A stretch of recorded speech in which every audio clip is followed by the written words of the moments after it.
بسم اللہ الرحمن الرحیم۔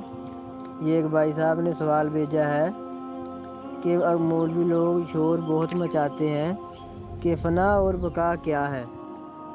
دیکھیں، مولویوں کا فنا اور بقا سے کیا تعلق ہے، اور نہ ہی ان کو بتانے سے سمجھ آئے گی، کیونکہ انہوں نے تو وہ راستہ ہی اختیار نہیں کیا۔ جو فنا اور بقا والے بندے ہیں، حشر میں ان کی سفارش سے لاکھوں لوگ جنت میں جائیں گے، اور وہ اعلیٰ جنتی ہیں۔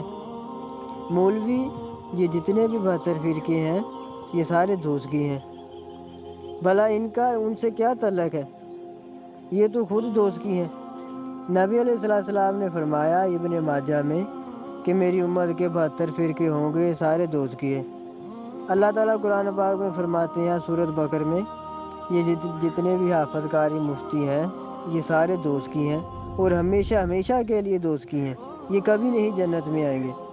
اور بھائی، یہ فنا اور بقا کا نہ پوچھیں، بلکہ یہ تو دوزخ کے بارے میں پوچھیں جہاں انہوں نے جانا ہے۔ اور فنا اور بقا کا ان سے کیا تعلق ہے؟ یہ تو جاہل ہے، ان کو کیا سمجھ آئے گی؟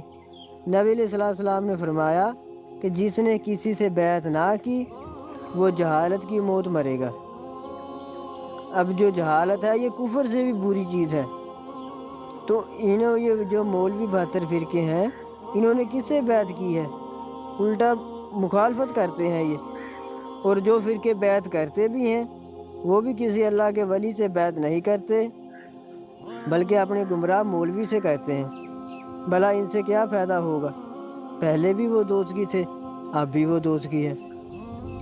دیکھیں، اگر کوئی ان پڑھ پوچھے، جس نے پہلی جماعت بھی نہیں پڑھی، وہ پی ایچ ڈی کے بارے میں پوچھے، اس کو کیا سمجھ آئے گی پی ایچ ڈی کے بارے میں؟ وہ تو ان پڑھ ہے، اس نے تو ابھی پڑھا ہی نہیں ہے کچھ بھی، اس کو بتانے سے بھی کوئی نہیں سمجھ آئے گی۔ تو اس طرح میرے بھائی، ان کا فنا اور بقا سے کوئی تعلق نہیں ہے، اور نہ ہی ان کو بتانے سے سمجھ آئے گی۔ آمین۔ اللہ حافظ۔